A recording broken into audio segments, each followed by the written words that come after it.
is the North American Service broadcasting on 17.70, 15.42, 12.05. Are you a worshiper of the devil? What have you done to its eyes?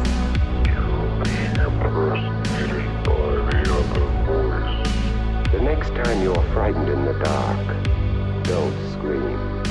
They are not what they claim to be. You're listening to Radio.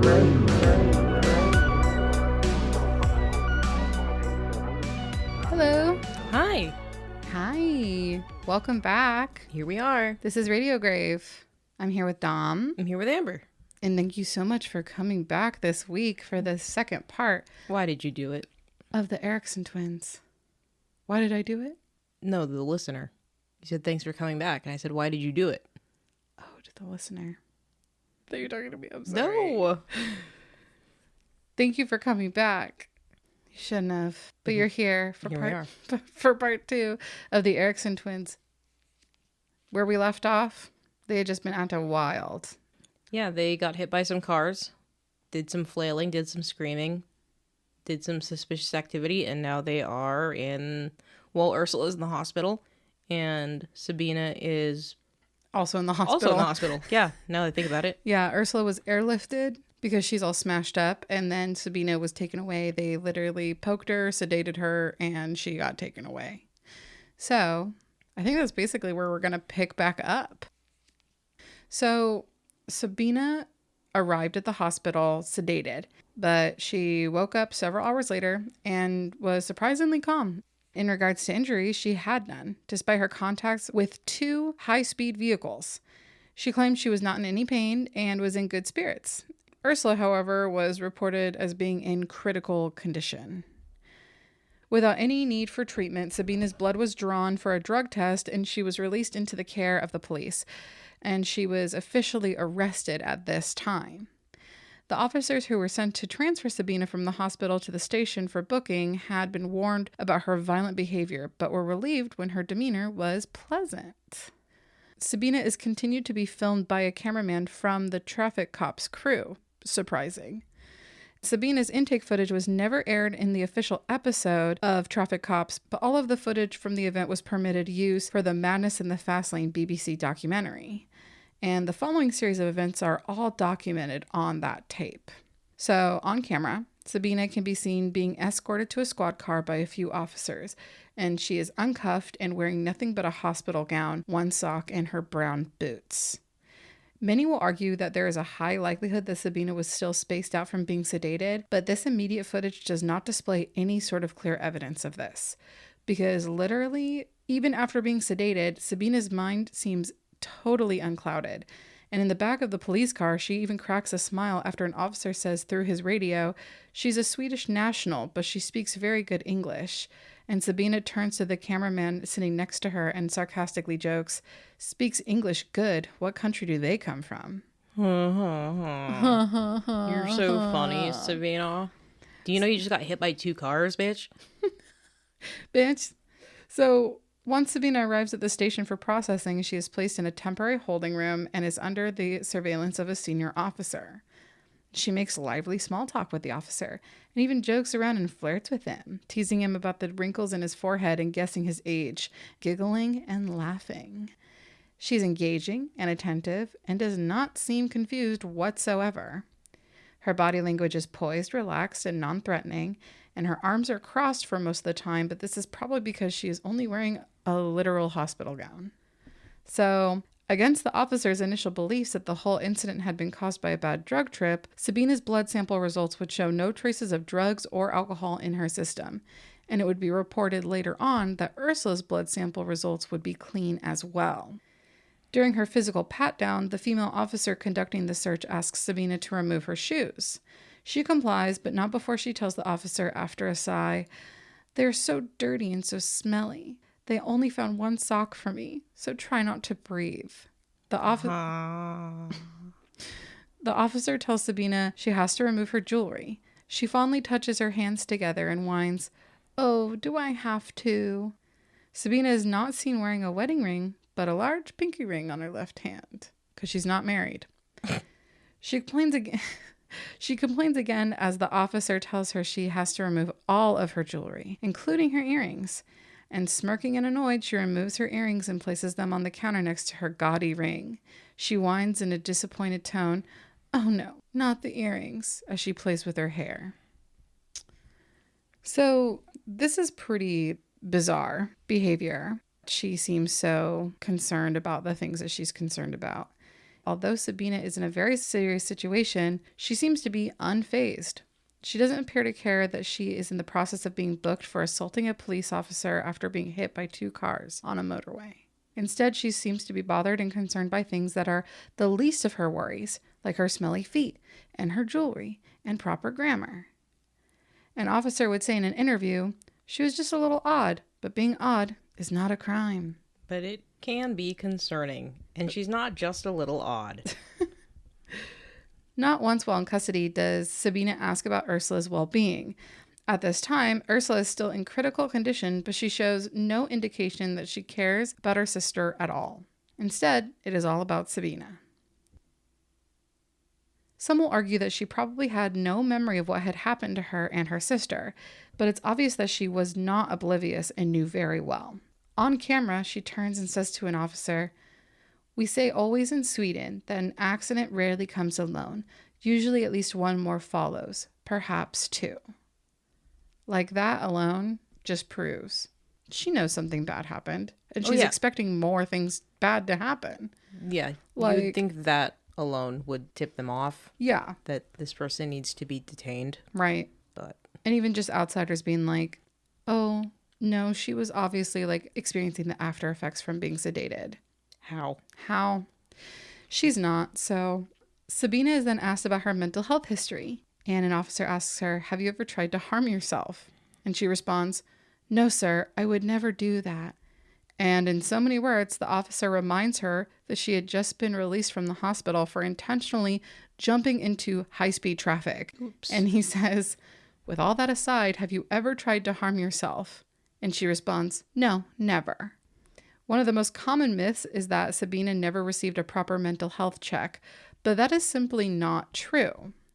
After Sabina was subdued on the motorway, the police captain present states very plainly that she needed to be arrested, but above all else, she needed to be transported to the hospital for her own safety. To authorities, it was crystal clear that she had suffered from a mental breakdown at the time of the M6 incident. So as soon as she was sedated and transported to the hospital, she was protected by the 1983 Mental Health Act. According to Wikipedia, the 1983 Mental Health Act covers the reception, care, and treatment of mentally disordered people. It is similar to what we know as a 5150.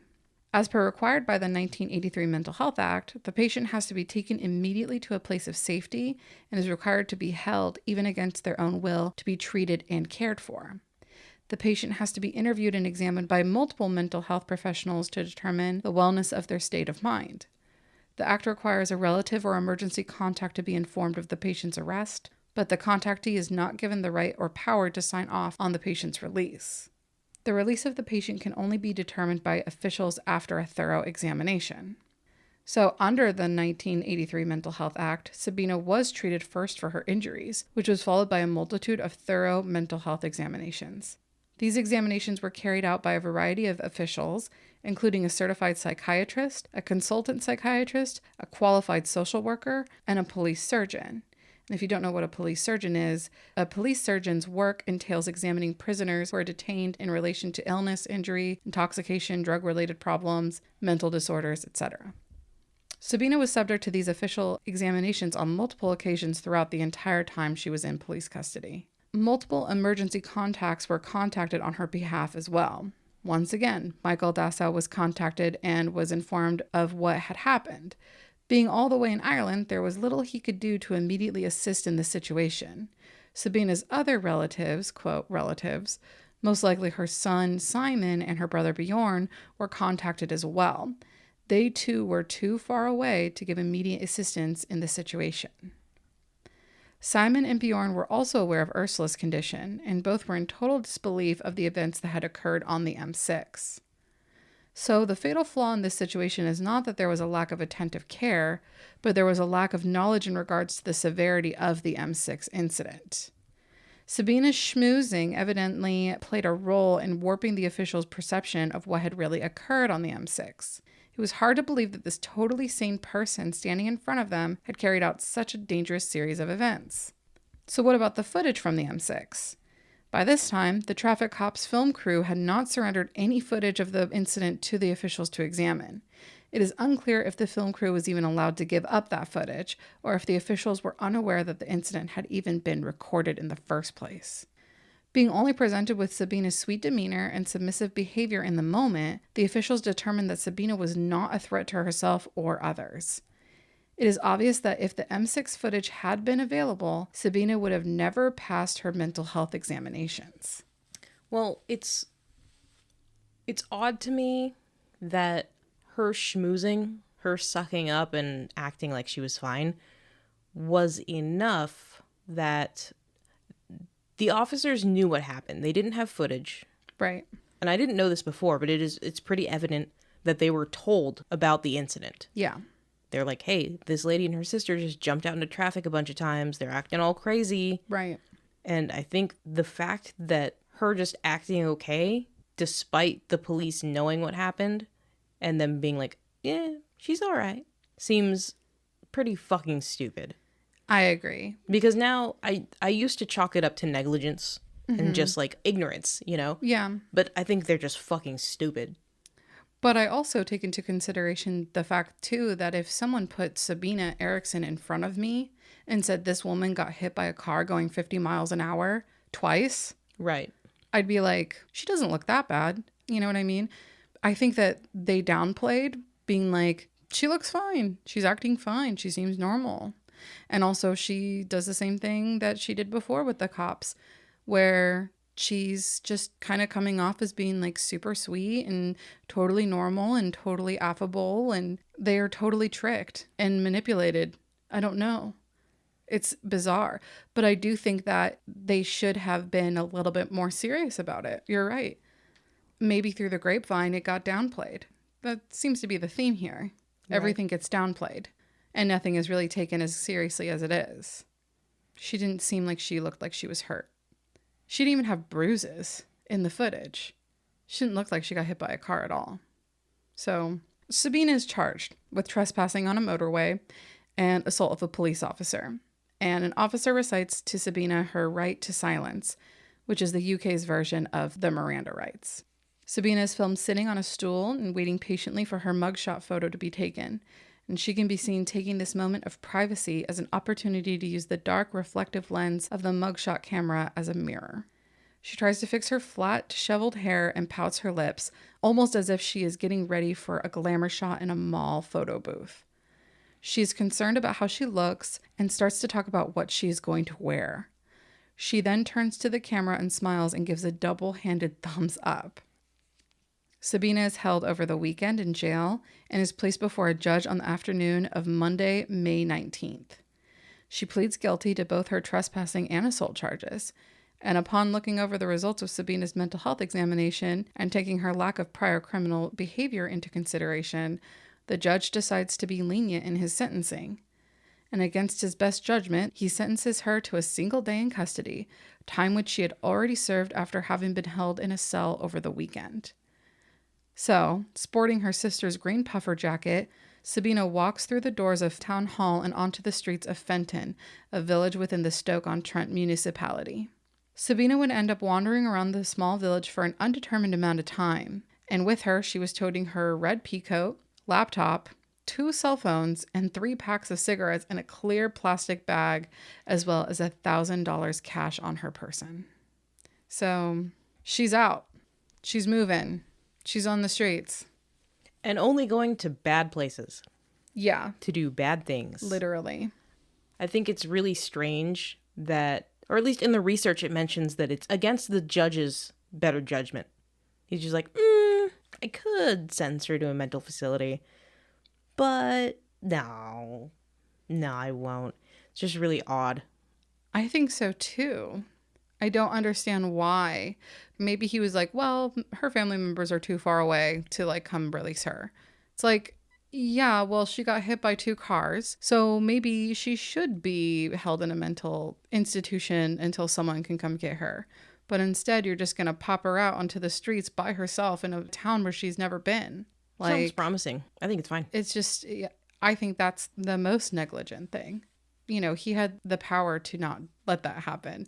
And I feel like he or she, I think it's he, is directly responsible for what's going to happen next. One of the people directly responsible. One of the many, yeah. So Sabina is released, and around 7 p.m., she would be walking down near Clifton Street intersection, no more than 300 feet south of the stone steps of the Fenton Town Hall building where she'd just been released. Across the street from Sabina was an older man named Glenn Hollinshead, walking his dog Troy in the company of his best friend, Peter Malloy. Glenn Hollinshead was a 54-year-old self-employed welder, qualified paramedic, and former Royal Air Force captain. Glenn Hollinshead had an overwhelmingly positive reputation in Fenton. He was kind. In fact, he was often described as the kindest man many had ever met. He was respectful, humble, jolly, and sweet, like Santa. He was said to have given anyone, even a stranger, the shirt off his own back, no matter the circumstances. As Glenn and Peter walked Troy the dog, they immediately noticed Sabina walking on the other side of the road, looking around, confused and distressed. Peter would later say that she stuck out like a sore thumb. Sabina was hard to miss. She was wearing her sister's big, bright bubble jacket and a plastic bag full of her belongings. Peter would say that he remembered feeling as if something wasn't quite right and asked himself, why does this woman have all her possessions in a see-through plastic garbage bag? As the men continued to walk, Sabina would suddenly turn to them and shout across the street, "That's a nice dog." This interaction would prompt the men to approach Sabina. That's what I do in the street. That's a nice dog. That's a nice dog. I do. Maybe not when I'm alone. I'm all, hey, look at that dog.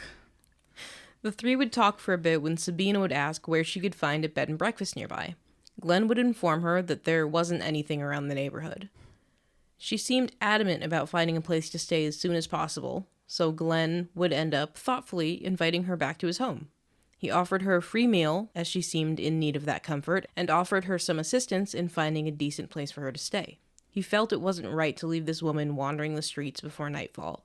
It was obvious she was in need of help. This kind gesture was not unlike Glenn to do. As stated before, Glenn Hollinshead was a good Samaritan. His offer to Sabina was one that was selfless and without malicious intent. Peter agreed that Sabina was in need of help, but had a very bad feeling about her, regardless of the situation. Sabina would accept Glenn's offer, though, telling him he was an angel. The three of them would begin to travel south from the corner of Christ Church and Clifton to Glenn's home on Duke Street, less than a 15-minute walk away. As they walked, she began to act and talk bubbly and mentioned she had a twin sister named Ursula. She spoke of Ursula fondly, and then she began to tell Glenn and Peter that Ursula had actually been in an accident on the M6 and was in a hospital somewhere in Stoke-on-Trent, but she wasn't sure which one. She would tell the men she was in desperate need to find her sister, which was why she needed to find a place to stay for the night. Glenn, feeling bad for Sabina's situation, offered for her to just stay at his place. He explained that his brother actually worked at one of the hospitals and offered to help find her sister with the additional help of his brother. Sabina accepted Glenn's offer again, thanking him repeatedly as they walked. It can be assumed that Glenn was having a hard time seeing through Sabina's sweet, flirtatious demeanor, but once again, Peter could tell there was something very wrong with her. Peter could see that her body language was tense, even when her words were welcoming. She kept looking around and over her shoulder like she was paranoid and looking out for someone. If you enjoy our content, please rate, review, and consider becoming a patron by visiting patreon.com/radiograve. You can also support us with a one-time donation by visiting buymeacoffee.com/radiograve. Your patronage and support helps us continue to create content for you. You can stay up to date with us by following our Instagram account, Radio Grave Podcast. Thank you for listening. Once they arrived at Glenn's home, the three of them would settle in for the evening. Glenn made ham sandwiches and everyone drank a few beers. As the three of them continued casual conversation, Peter kept a close eye on Sabina. As the night went on, she would begin to change. One moment Sabina would be warm and friendly, and then defensive and cold the next. She began to constantly pull back the curtains to look out the window. She seemed to become more and more nervous over time. Peter eventually came to the conclusion that Sabina may have been on the run from an abusive partner, and she was probably under an immense amount of stress. Peter would end up asking her, "Had you gotten into an argument with your boyfriend or something?" And she would coldly respond, "I wish." It's like such a weird thing to say.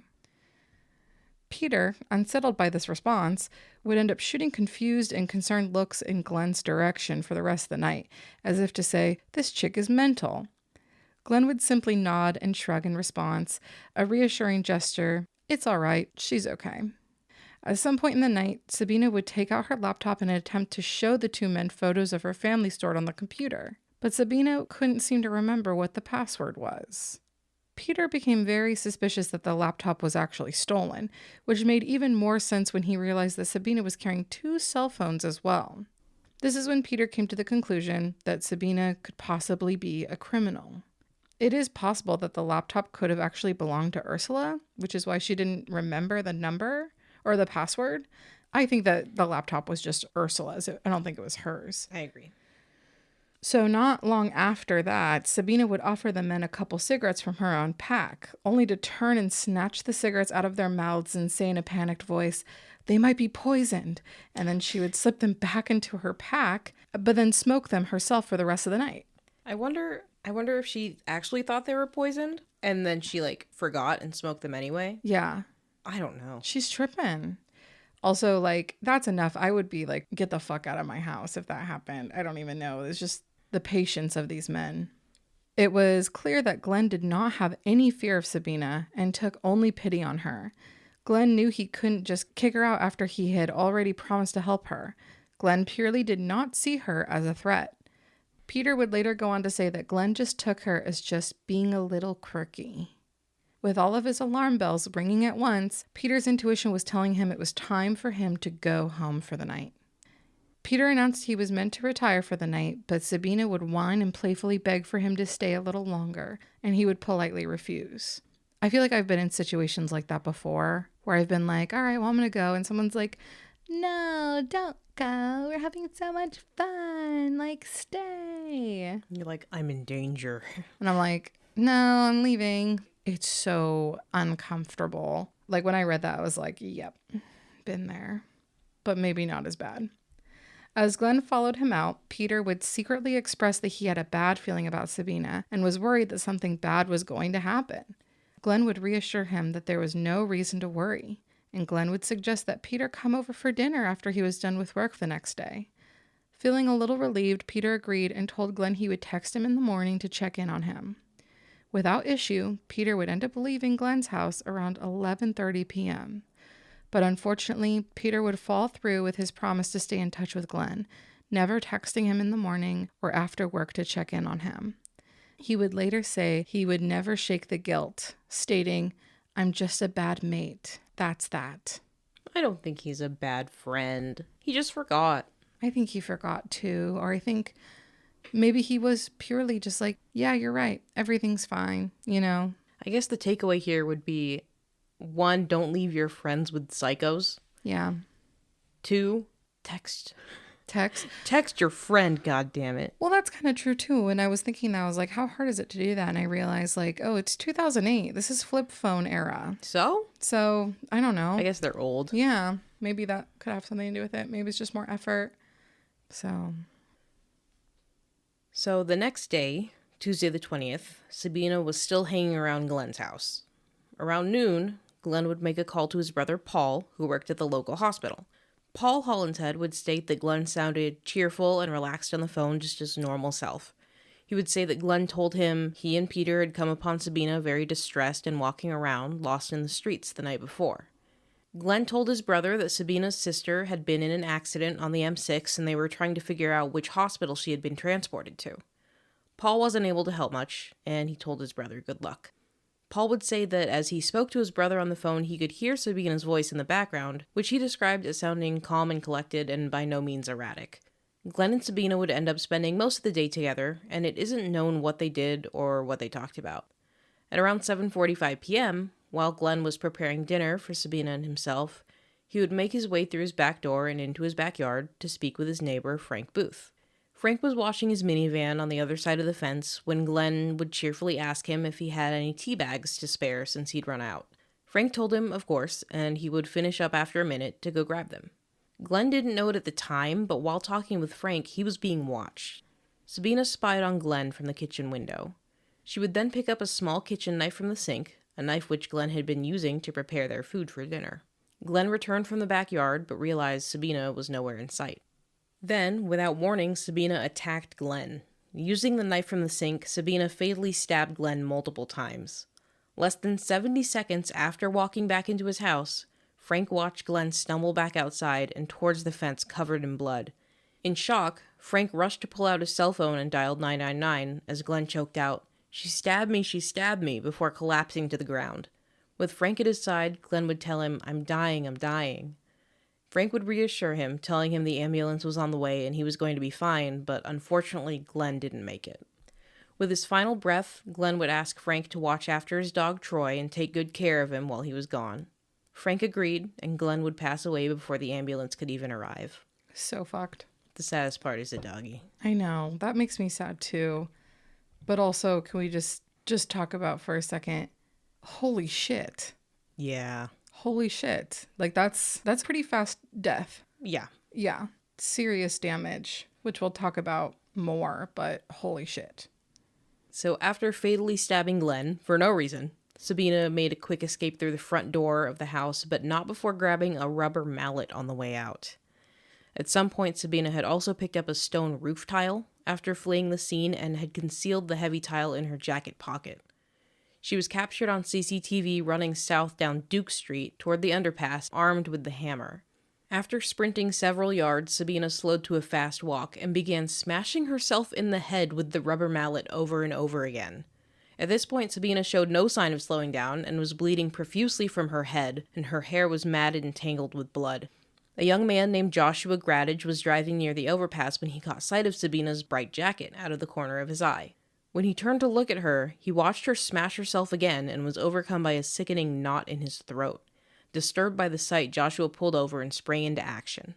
In a state of tunnel vision, Joshua ran to Sabina and immediately began to wrestle the hammer from her hands. Joshua would go on to say that Sabina was animalistic. She snarled, screamed, and grunted in a primitive rage the entire time she wrestled with him, but he was eventually able to pull the hammer away from her. Once free of the hammer, Sabina struck Joshua in the head and fled. Joshua remembers thinking that she had just punched him extremely hard, but would later come to find out that she had smashed him over the head with the stone roof tile from her pocket. Joshua watched her run away along the Duke Street roundabout, leading her towards the A50 motorway off-ramp connected to the Heron Cross roundabout overpass. By now, police and ambulance had caught sight of Sabina and were closely in pursuit with multiple EMTs and officers on foot, attempting to catch up to her.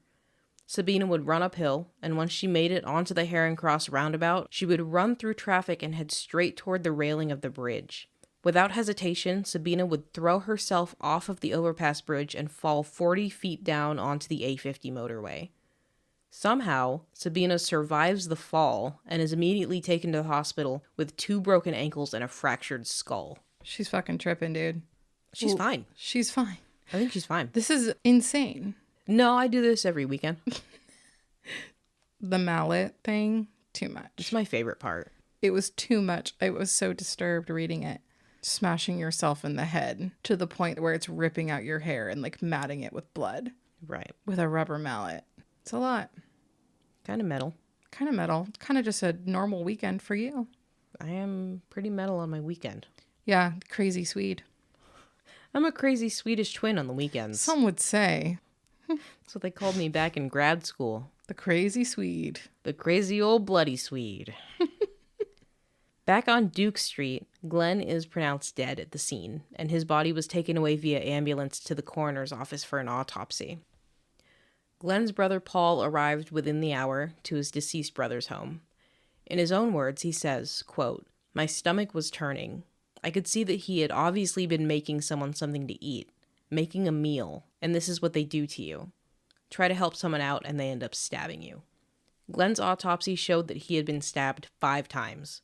1 puncture to his neck, 3 punctures to his lower chest and abdomen, one puncture to his upper chest directly into his heart being the most fatal wound out of them all. Glenn had no significant evidence of defensive wounds, meaning he was caught off guard and received all 5 wounds in a very short amount of time. The attack most likely caused him to go into an immediate state of shock. Like, all in succession. Just stab, stab, stab, stab, stab. Yeah. Just a frenzy. And then run away. Right. Like, it happened so quick, I don't think he realized. He couldn't defend himself at all. Right. Additionally, there was no evidence that indicated Glenn had participated in any form of sexual activity within the 24 hours before his death. That is important. That's super And it'll important. come up later on. Yeah. We're going to fast forward a little bit. We're going to talk a little bit about Ursula. So 4 months later, after having been treated for her extreme wounds from her collision on the M6, Ursula would only be semi-recovered but discharged. She is transferred from London to a hospital in Sweden where she would end up carrying out the remainder of her recovery. Not once does she speak publicly, but she does privately. Not long after Ursula returned to Sweden, her brother Bjorn would be interviewed by a journalist from the Swedish newspaper The Expressen. Bjorn would tell the newspaper that he received the news about the M6 incident from his nephew, Simon. He would also go on to make some very bizarre claims about the whole debacle. The Expressen would claim that at the time of the incident, the sisters were being hunted and chased down by a gang of rapists. This was according to Bjorn, and supposedly Mona as well. In the Expressen, it says, according to their few years older brother and sister who are from western Sweden, they were being chased by a madman and forced to flee onto the highway. In a rough translation, Bjorn would be quoted, "They would rather take a truck to the snout than be gang raped. I would have also run if I was a girl." In the same article, he would state that he had met with Ursula several times since she had been back in Sweden, but hadn't had any contact with Sabina at all. In regards to Ursula, he says, "She's in a wheelchair. She will surely be good eventually, but it will take time." In regards to Sabina and her crimes, he keeps it brief. Quote, "What I have with me is that she is suspected of having killed another person." That's all he says. When asked by the journalist to describe his sisters, he says something that comes off as pretty cold and insensitive to the people they had victimized back in England. Bjorn says, "The two are sports maniacs. They have always been involved in sports and dance. They have always been overactive, and so now they cannot move anymore." Oh. It seemed as if, to Bjorn, it was a pity. Ursula and Sabina's injuries seemed to be far more concerning than their crimes. And even so, for several years following the tragedies in England, the twins' family only ever referred to the incident as, quote, the car accident. I would refer to it as the psychotic break. Yeah. The mental breakdown. That resulted in murder. Oh yeah, my aunt and my mom were in a car accident. Like, bruh, no. It's not what happened. It was a car purpose. It was a suicide attempt. It was something. At least the second part, when Sabina jumps off the overpass and she's been bashing herself in the head, I think that was purely suicidal tendencies. I have no idea, to be honest. So, Yeah, I can't even say that for sure. yeah, right. No, you're right. I have no idea. So while she was in Sweden, witnesses claim to have seen a wheelchair-bound Ursula in the same Gothenburg trailer park where Sabina had once lived. She may have been there to see her mother, but it's unclear if Yvonne was living there in the autumn of 2008. But it kind of brings us back to what we were talking about before in the previous episode of why Sabina was living there, because her mother might have been there too. But there is documentation that sometime between 2008 and 2012, Yvonne was living in transitional housing. The housing's mission statement claimed their purpose was to aid women facing social struggles, specifically women who are escaping abuse or in need of drug and alcohol treatment. So this is where Ursula's madness ends. Ursula was never criminally charged in the UK, so she left Sweden once again and returned to the US and eventually Washington State. Ursula was able to recover from her injuries, but to what extent we do not know if she was permanently disabled from the injuries or not. In April of 2011, Sacred Heart Catholic Church in Bellevue, Washington published an open statement on their website that Ursula had been accepted into the church after receiving the RCIA, the Rite of Christian Initiation for Adults. Quote, "We have prayed over her as she opens herself to be illuminated and healed by Christ and delivered from emptiness, illusions, and death-prone effects of evil." I know. We're both like, Death-prone effects of evil. Just say delivered from... Oh my God, I don't even know. Because she didn't kill anyone, but Jesus Christ. she tried to kill herself. Ursula currently lives a quiet and uneventful life as a member of her church and seems to have no consistent contact with Sabina. I know that at first she did, after they were released. She had a little bit of contact, but it's really unclear now if they have any sort of relationship at all. I think that they may have something casual, but I don't know if it's anything serious. I don't think it's good for them to be, Probably not. Yeah. We'll get into that. Yeah. So, we will never know why Sabina killed Glenn. Disgustingly, there are people who theorize that Glenn was trying to attack or rape Sabina, or that he was holding her hostage, and this belief has been nothing but harmful. Like stated before, Glenn's autopsy shows he was unarmed and unsuspecting during the attack and had not been sexually active or showed any signs that he had been sexually aroused before his death. Glenn's reputation in Fenton had been nothing but positive. He had no criminal record, he had many friends, loved his dog Troy, and was a good, honest man up to the very end. The narrative of Sabina defending herself or being the real victim in all of this has somewhat been perpetuated by Simon's outspoken online post from 2009. He talks in circles and states that Sabina was a, quote, caring and loving mother and was totally innocent of all of her crimes. He obviously could not fathom what his mother had done, and he uses every excuse in the book to defend her and himself as if the Erickson family are the true victims. Simon would respond to posts with comments like, "Mother, not murderer, self-defense." Fucking idiot. Yeah, he definitely was making a big mistake doing this. Simon would also respond to a user by the name of Truth Freedom, who is actually Peter Malloy, Glenn's best friend, defending his mother in the least sympathetic way possible. This is quoted from his MySpace comments. "You're not the only one up at night. I am sorry for your loss." I need to do a stupider voice for this. Okay. "You're not the only one up at night. I am sorry for your loss, but I'm also confident in stating that my mother wouldn't even kill a fly.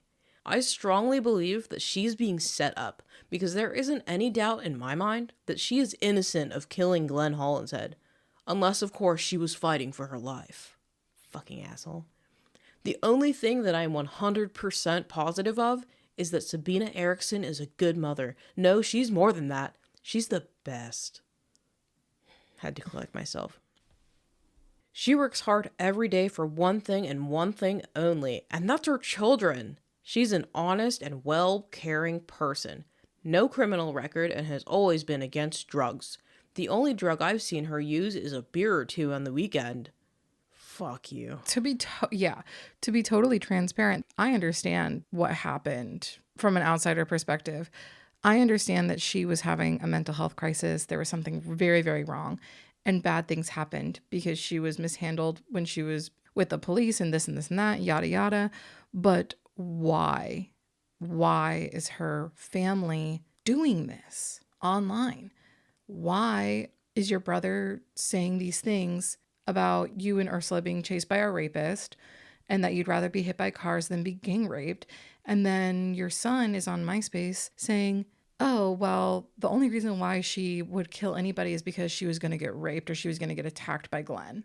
Glenn was going to attack her and that's why she attacked him. She's nothing but a good mother. She's been nothing but a good mother forever." And it's like, Simon, she didn't even raise you. Well, that, and it's not that anyone's saying she was a bad mother or a bad person. Like, the argument isn't even, like, if she was bad. It's just that he's just fully denying that she did anything. Yeah. It's, like, not even her fault, exactly. Yeah. He like, can't even accept that she would have a mental breakdown. Right. The whole, you're not the only one who's up at night. Oh, is your mom dead? Oh, she's not dead? Yeah. Your mom's not dead? Oh. It's like, My best friend's dead, but okay. right. It's so senseless and so selfish and so disturbing to me that they're like, it's just a real bummer because now Ursula and Sabina, they might be disabled from their car accidents. Oh. there's no way that any of this could have happened unless they were being chased by rapists. You know what I mean? Yeah. They're too public. Yeah. They're too public. It's really, really harmful. And it's so harmful because of the permanence of the internet that I think that people at that time did not understand was a thing. Even today, conspiracy theorists who look at this story go back and they look at this and they say, well, Simon was saying that his mom was a good lady and that she would have only killed him if he was going to attack her and yada, yada. And same thing with Bjorn. Oh, well, they were being chased by rapists. It's just like, no, Right. keep that shit to yourself. Simon was quoted in another comment to Peter Malloy. He said, "Have any one of you internet geeks considered that she might have been drugged? But hey, Truth Freedom, where did you even meet Sabina? Do you even know what her relation to Mr. Hollinshead was?" I see what you mean. People are going to read that and be like, oh, they knew each other? Whoa. This is her son saying that. So that's a Yeah. credible source. Right. Yeah. So they knew each other. Oh, this guy, he was a rapist. He Yeah. was attacking her. There was clearly something there. Oh, or maybe she was drugged. She was being drugged by him. He knows just as little as anybody else does. But he Actually, has to, he knows even less than Peter Malloy, who's being a Who was fucking there. dick to online. Yeah. Who was there? Who was the last person to see him? Glenn, one of the last people to see Glenn alive, and was with him and Sabina. So it's just really irritating. The whole good mother argument thing is really gets on my nerves too, because you can be a good mother, you can be an absent mother, you could be a bad mother, but saying she doesn't even drink beer, she doesn't do drugs, she doesn't do anything wrong, all she does is work for her kids. It's like, Michael Dessau's kids were not her own. There's no evidence or really anything public that says that she had any sort of relationship with those kids. And also, I don't even think Simon knew that those kids existed. Even on his MySpace, he never spoke about any other children that were like his siblings other than his biological father's sons. So he had 2 half-brothers, but he never talked about 2 siblings under the age of 8 who were in Ireland with his mom. So when he's referring to his mother being a good mother, he's talking about the couple of years that he interacted with her as his experience. Yeah, or the 9 years that she raised him and then was absent for the rest. I think it's a pride thing. Their whole family, I think it's a public pride. It's like a reputation thing. Yeah. I don't know if you have any awareness. Mental health problems, was that super stigmatized in Swedish, Norwegian culture at the time? That would be my only explanation that makes any sense culturally. Right. Because otherwise they're just like prideful dicks. Yeah, there's an issue there where they can't even accept the fact that it happened. Yeah. Where I feel like if that happened to me, Like, you mean like if your family member did something like that? yes. Like, let's say like my own mother. Which she wouldn't. Your mom's a nice lady. My mom would not. But even if she did, I would just be so apologetic of the situation. Yeah. Because it's not anyone's fault. And it's not his responsibility to defend the situation. Right. His opinions, his actions, everything that he's done has done nothing but muddle and destroy any sort of sympathy, any sort of understanding of what the real situation was. Right. Him trying to make her appear like innocent and less villainous just makes their whole family look like shit. Yeah, for real. Like you were saying, you can totally sympathize with these twins having a total mental break. And it's very unfortunate and very sad that things ended up the way that they did and someone died. Right. And the twins ended up super injured, possibly permanently. And that's sad. You should be able to just admit that that happened and be like, I'm so sorry all of this happened. Yeah. Blah, blah, blah. you can I'm at so least- sorry your friend is dead. Like, Right. this was a tragedy. But no. Instead, it's a whole lot of, he deserved it. Because my mother would have never done that unless he deserved it. And it's like, Okay, well, that wasn't your mother. That Right. was someone out of their mind. right, who tried to kill herself directly after. She attacked another person on the street. Like, if she had been stronger, she could have killed Joshua. Oh, yeah. Basically smashed him over the head with a brick. Mhm. It's like very, very serious. And he wants to be online saying the things that he is. And I'm not shitting on Sabina. I'm not shitting on Ursula. I am directly shitting on their family members who made very, very poor choices in publishing their opinions online that have Agreed. stayed online forever. One of the sources that I have for this is a book. God, what the fucking name was?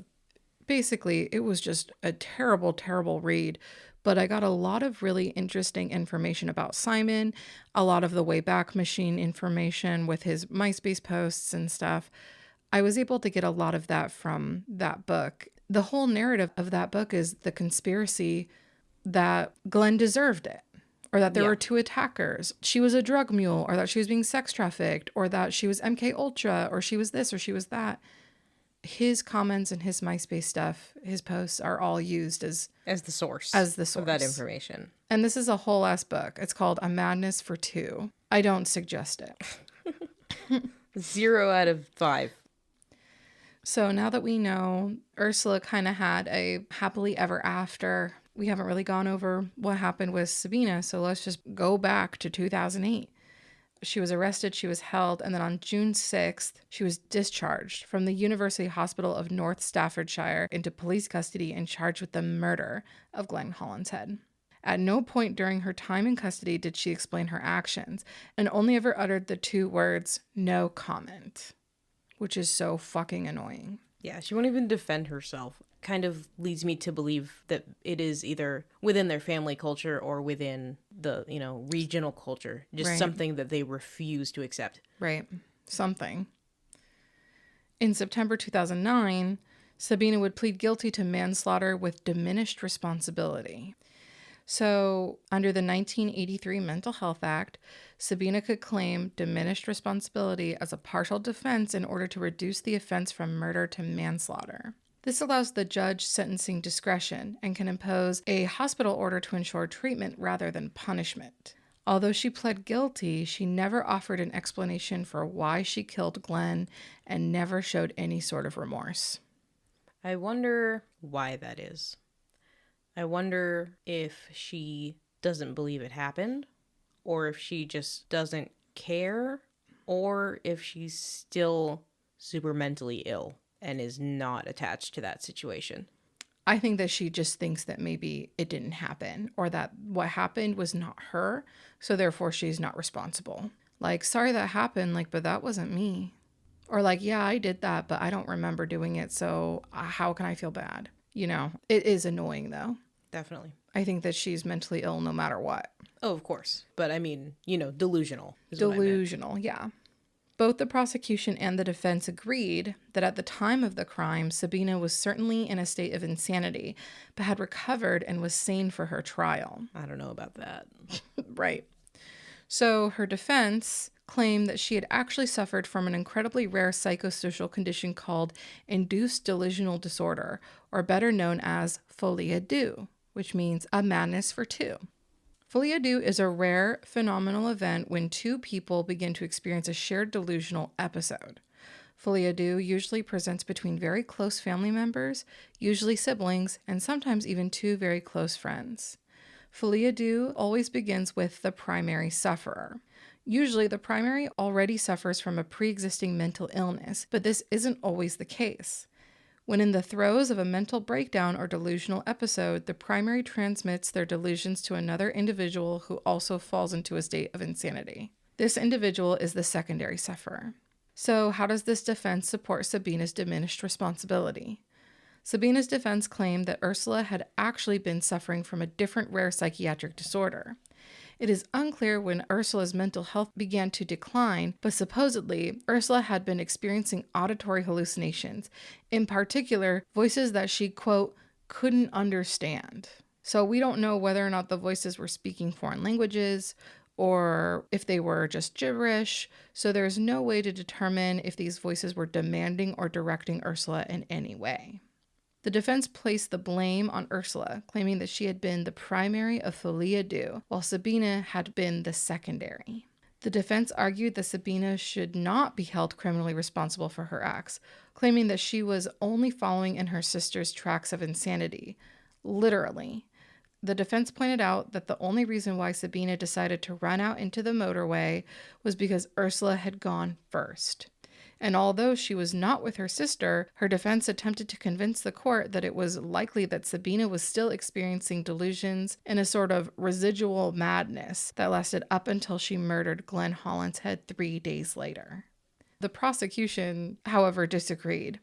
they claimed that Sabina was responsible for her actions and that her sister's mental disorder had nothing to do with her own crimes, which I kind of agree with. I somewhat agree as well. Like, it makes sense, but then to be separated from your primary for 3 days and then commit another act in a delusional fit resulting in a murder, like, you can't be like, well, that was because her sister was having a mental breakdown 4 days ago. Right. And I don't know a ton about Folie à Deux, but as far as I'm aware, it's definitely like a situational Yeah. thing and more like a pointed episode. I mean, the behavior of Ursula after the fact doesn't match up Right. to believing that she's in danger. Why is she following this man home and living in his house Right. when they think, you know, the kids are in danger and the cops aren't cops and then she's just going into some stranger's house. Right. The residual madness thing, I feel like, is a reach for Folie à Deux. I agree. I feel like chances would be slim. Yeah.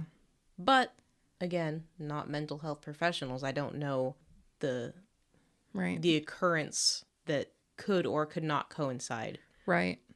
It seems like the defense was definitely saying, like, look, it's Folie à Deux. She's 100% not responsible for her actions because she was the secondary sufferer. So not only are they asking for leniency in sentencing because they want her charge to be manslaughter instead of murder, but then they're saying, well, she had nothing to do with it. It was all her sister's mental illness. And I feel like they're requesting even more leniency by kind of reaching with the residual madness nonsense. So the prosecution disagreed with that. They believe that she had actually had an episode of another really rare condition called acute polymorphic psychotic disorder. But to follow with the same French names, it's called bouffée delirant, which means a puff of delusion. They're puffing on those darts. They're chuffing darts. That was me puffing on charf and dots. Charfing darts. Here. You gonna charf a dart? My vape died. Oh no. But that's the sound of chuff dart. I could smell that from here. Thank you. So this seems to make more sense. Bouffée delirant is a complicated disorder and typically presents as so. BD, which is a lot easier than saying bouffée delirant, so get used to it. BD begins with a sudden onset of prominent delusions and confusion, followed by extreme anxiety and paranoia.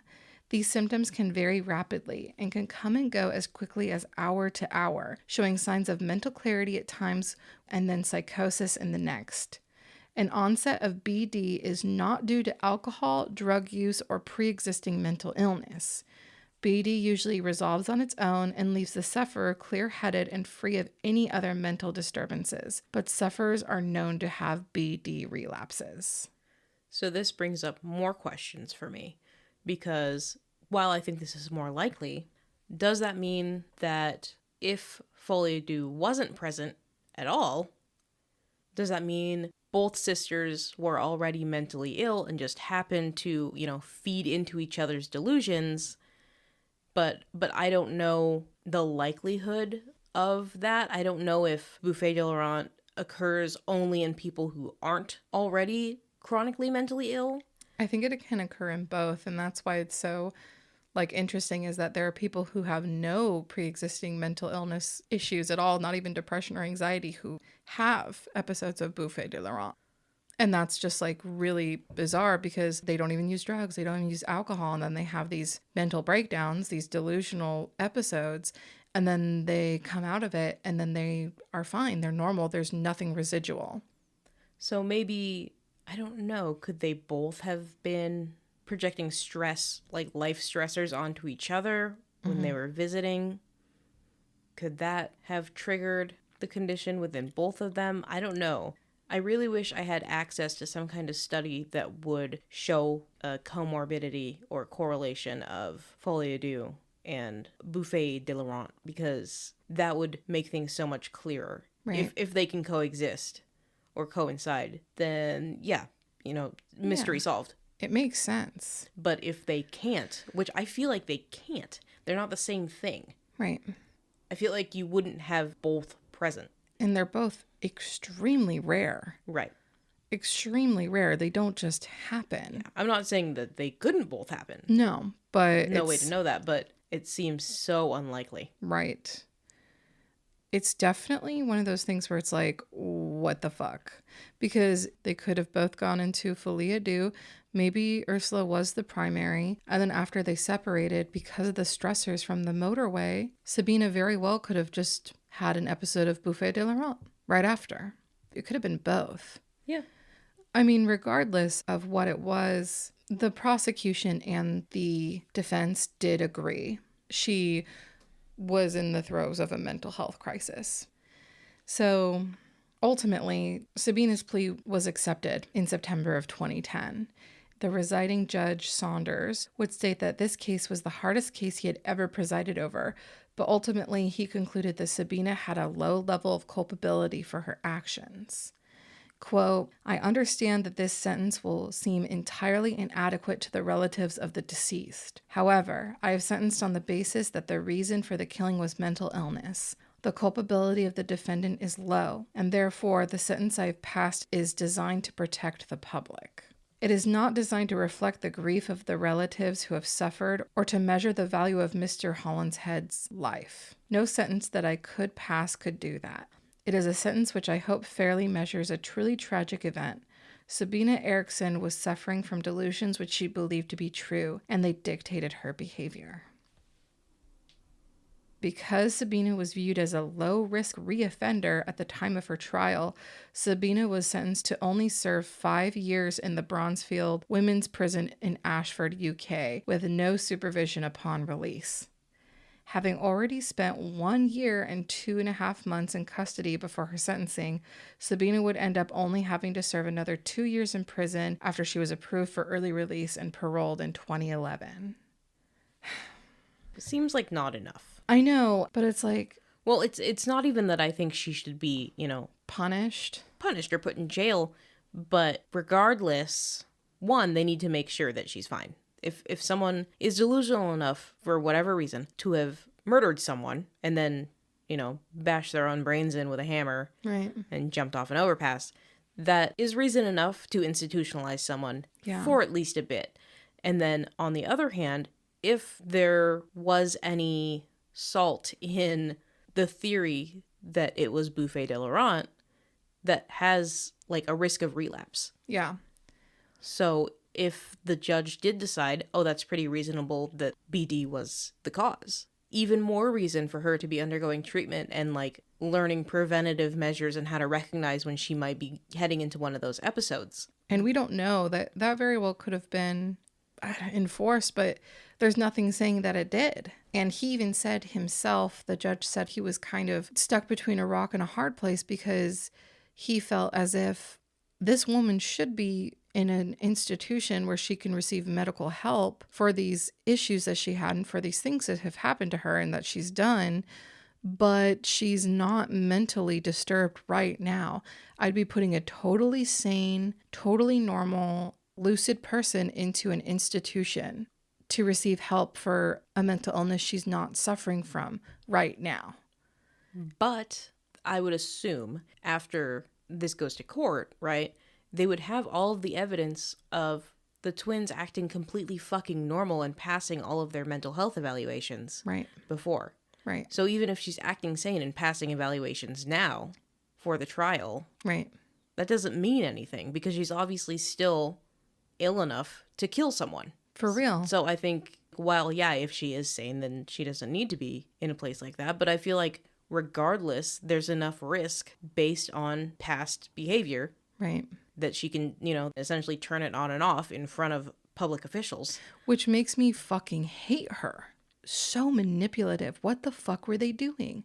They were flip-flopping. They were pretending. They were schmoozing. They were changing it up. It seemed like they were doing it whenever they wanted to. My guess, maybe, that's part of their delusion, is that they believe they're in danger, right? Everyone's out to get them, and no one's actually cops or doctors or whatever. And so when they're faced with these public officials, they turn it on because they don't want to be caught by these people. Right. And they're like, haha, I'm fine. And then they get away and they're crazy again because they can present that way because there's no cops around. But that's like a weird level of being highly aware It's of being- your own delusion and how to. But what if they're not aware of their delusion? They actually think people are out to get them. And so they're like, oh shit, I have to act like I don't know. Right. I mean, there was the freak out in the police station, and that was But like. then they ran away. But then they ran away. That first interaction in Liverpool, and then again on the bus with the bus driver, those were pretty rough. But then after that, it was totally fine. I mean, she spent a lot of time in custody over the weekend. She met with a lot of doctors. You know, she was in custody the entire time before her sentencing. I don't really know because I wasn't there. I have a hard time feeling bad for them. I know that what happened, especially to Ursula, is terrible. Especially to Sabina, it's very terrible. But I'm so back and forth on it. I just feel like so much that happened to them, they could not have done or endured in a sane state of mind. Like, you can't get hit by a car and then just be like, you're not a cop. Like, Right.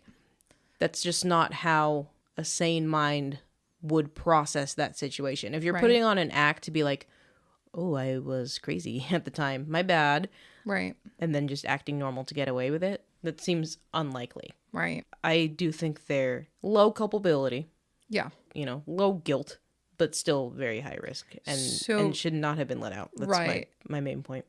I think that what makes it worse is they're so removed about, and Yeah. and their family's so removed of being like, well, this really has nothing to do with us. Yeah, I could rant about that for ages. Sabina, and even Sabina just being like, no comment. Like, she never said that she didn't feel bad about it, but it was pretty clear to Minnie that she didn't, So Glenn's brother, Gary, who we haven't spoken about before, we talked about his other brother, Paul, but Gary said something that actually made me feel really, really sad about this whole thing. And I really think from his perspective, it rings the most true. After her sentencing, he said, "We don't hold her responsible the same as we wouldn't blame a rabid dog for biting someone. She is ill and to a large degree not responsible for her actions, but her mental disorder should have been recognized much earlier. I do question the criminal justice system for allowing someone like this to be let out when she is capable of committing such a crime. Her mental condition should have been properly assessed after what she did on the motorway and the experiences the police had. Her mental disorder should have been picked up prior to her being let out into the community. Glenn saw Sabina Erickson in distress and was just trying to help her. He wasn't slow in coming forward to help somebody in distress. It was in his nature. He was trying to help. He would help anybody." Today, Sabina Erickson lives in Norway, probably with her son Simon and her brother Bjorn. It is theorized that Sabina is very likely under a European version of the Witness Protection Program to ensure she can live out the rest of her life in peaceful anonymity. On the other hand, Glenn Hollinshead had his life brutally taken from him, and his family and friends suffer every day from their loss. Paul Hollinshead would coldly say in the BBC documentary, "I think that it's very nice that they have got a future. Off they go. Happy families. Whereas our family is left burned." I think that's an excellent note to leave it on because I think we both fully agree. Yeah. We both fully Agree. agree. Fully agree. Fully. Don't. Agree. Fully a don't. Fully a do. Fully a don't. Fully a don't. So, yeah, I think that they had a tumultuous upbringing. I think that their parents were alcoholics. I think that they had issues. People can say that they maybe didn't have mental health issues beforehand. I know as well as anybody, addiction is a mental health issue.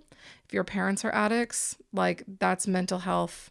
You inherit that. You inherit like poor mental health when your parents are addicts. I'm just going to be real. Either from trauma or from just it being passed down in your DNA. Like, addiction comes from somewhere. If both of their parents were alcoholics, there's something there. And that's just, I'm not going to say that's a fact, but that's often seen. So no matter what anyone says, I think that they were mentally ill. I do think that Sabina probably experienced Buffet de Laurent. They very well could have experienced Folie à Deux, like I said, while they were together. And then when they were separated, Ursula was under treatment and Sabina was out on the streets, and she slipped into another delusion, had an episode of Buffet de Laurent, and killed Glenn. I don't think he was trying to attack her. I don't think he was doing anything wrong to her. Nothing happened. He didn't even defend himself. He couldn't. Yeah, because it was so fast. And it was so unexpected. But I do think it could have been prevented. I think there was a lot of negligence. I think there was a whole lot of, well, it doesn't matter. I think that she's a 125-pound blonde Swedish woman. She's not capable of hurting anyone, not even herself. Even after she ran out and was hit by 2 cars on a motorway, her sister was in critical condition, almost died. Like, it just definitely should have been handled very differently, super differently. So, Well, I'm, like I said, not a mental health professional, yeah.